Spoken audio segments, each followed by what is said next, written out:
আসসালামু আলাইকুম, সবাই কেমন আছেন? আশা করি ভালো আছেন। তো আমিও আল্লাহর রহমতে আপনাদের দোয়া ও ভালোবাসায় অনেক ভালো আছি। তো মুরগির চামড়া দিয়ে কখনো কি বেগুন দিয়ে ভাজি করে খেয়েছেন?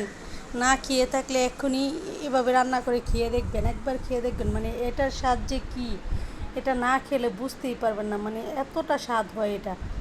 তো এখানে আমি মুরগির চামড়া, একদম পরিষ্কার চামড়া দাপনা নিয়েছি, চামড়াগুলো একটু ড্রেসিং করে নিয়েছিলাম। আর বেগুন, আমাদের গাছের বেগুন কেটে কুচি কুচি করে নিয়েছি। তো প্যানে পরিমাণ মতো তেল দিয়ে আমি বেগুনগুলোকে একটু লবণ দিয়ে লাল লাল করে একদম ভেজে নেব। আর একটু সামান্য হলুদের গুঁড়া দিয়েছি, কারণ শুধু লবণ দিয়ে ভাজা যায়, তো হলুদের গুঁড়া দিলে একটু কালারফুল হয়, সুন্দর লাগে আর কি আমার কাছে। আর বেগুনটা ভেজে মানে রান্না করলে মানে বেগুনের স্বাদ দ্বিগুণ বেড়ে যায়, এটা সবাই জানেন। তো বেগুনটাকে লাল লাল করে একদম কড়া কড়া করে ভেজে নিয়েছি। ভেজে উঠিয়ে আমি আলাদা একটি পাত্রে উঠিয়ে রাখবো। তো দেখুন বেগুনের কালারটা, তো এদিকে প্যানে আরেকটু তেল দিয়ে শুকনো মরিচ, তেজপাতা, এলাচ, দারচিনি দিয়ে দিলাম। তো এগুলাকে একটু ভেজে, তো এখন আমি দিয়ে দেব পেঁয়াজ কুচি। পেঁয়াজ কুচিটাকে একদম ব্রাউন কালার করে আমি ভেজে নেব।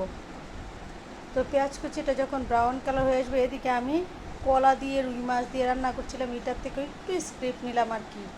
তো কলা দিয়ে রুই মাছ দিয়ে একটু একটু ধনে পাতা কাঁচামরিচ দিয়ে সুন্দর করে একটু ঝোল রান্না করেছিলাম, মাছের ঝোল, খুব মজা হয়েছিল। তো পেঁয়াজটা যখন ব্রাউন কালার হয়ে আসবে, এখন আমি চামড়া, তারপর দাপনাগুলো দিয়ে দেব। দাপনা বলতে মুরগির পাখা আর কি, মুরগির পাখাগুলো, চামড়াগুলো দিয়ে দিলাম। দিয়ে একটু ভেজে, সামান্যক্ষণ ভেজে পেঁয়াজের সাথে আদা রসুন বাটা দিয়ে দিলাম, আস্ত কাঁচামরিচ দিয়ে দিলাম, তারপর দিয়ে দিলাম মরিচের গুঁড়া বেশ অনেকটা, হলুদের গুঁড়া দিয়ে দিলাম, লবণ, ধনে জিরার গুঁড়া দিয়ে দিলাম। এটা আপনার মশলাটা আপনার পরিমাণ মতো দিবেন, আমি আমার পরিমাণ মতো দিয়েছি আর কি। তো দিয়ে আবারও একদম ডিম করে হাতটা ধুয়ে একটু সামান্য পরিমাণ পানি দিলাম, যেন মশলা এই চামড়াটা থেকে আর হাত পাখাটা থেকে পানি, মানে পানিটা বের হয়ে আর কি, দিয়ে বের হয়ে এই মশলা দিয়ে একদম ভাজা ভাজা হয়ে যাবে। সবশেষে একটু গরম মশলার গুঁড়ি দিয়ে একদম ভালোভাবে ভাজা ভাজা করে নেব চামড়া আর পাখাগুলা। যখন একদম লাল লাল করে ভাজা ভাজা হয়ে যাবে, তখন আমি এভাবে একবার ভাজাটা করে খেয়ে দেখবেন। আর দেখুন কত রোদ উঠেছে, রান্না করে মানে রোদের সময় রান্না করতে খুব কষ্ট। এখন বেগুনগুলা দিয়ে দিলাম, ভেজে রাখা বেগুনগুলা দিয়ে আর ঢেকে দেবো। ঢেকে আবারও একদম বেগুনের সাথে চামড়া হাতগুলাকে একদম ভাজা ভাজা করে নেবো। এই ভাজিটা গরম ভাতের সাথে, রুটি পরোটার সাথে খেয়ে দেখবেন একবার। সবশেষে একটু ধনে পাতা দিয়ে উল্টে পাল্টে আমি ভাজা ভাজা করে তুলে নেব। মানে একবার খেলে বুঝতে পারবেন এটা স্বাদ যে কত দ্বিগুণ স্বাদ। তো এটা আমার দাদির হাতে নেওয়া রেসিপি। আমার দাদি আগেও এটা রান্না করে খাইয়েছিল, মানে খুবই মজা, তার জন্য আমিও রান্না করে নিলাম।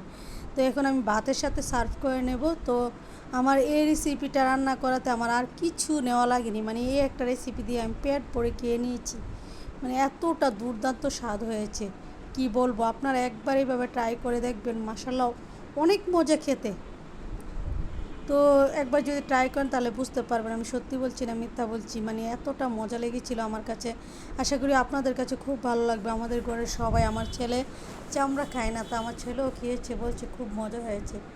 তো খুব মজা করে ভাতগুলা খেয়ে নিচ্ছিলাম। তো এটা একটা আগেরকার যুগে আমার দাদি নানিরা রান্না করতো আর কি, এটা আমার, তার জন্য আমার দাদির হাত থেকে নিয়েছিলাম রেসিপিটা।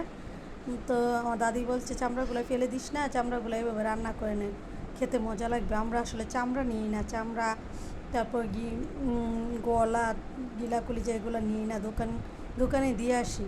তো আজকে আমার দাদি বলাতে এগুলো নিয়েছিলাম আর কি। তো আমার ভিডিও ভালো লাগলে লাইক কমেন্ট শেয়ার দিয়ে পাশে থাকবেন, আর আমার জন্য দোয়া করবেন। আল্লাহ হাফেজ, আসসালামু আলাইকুম।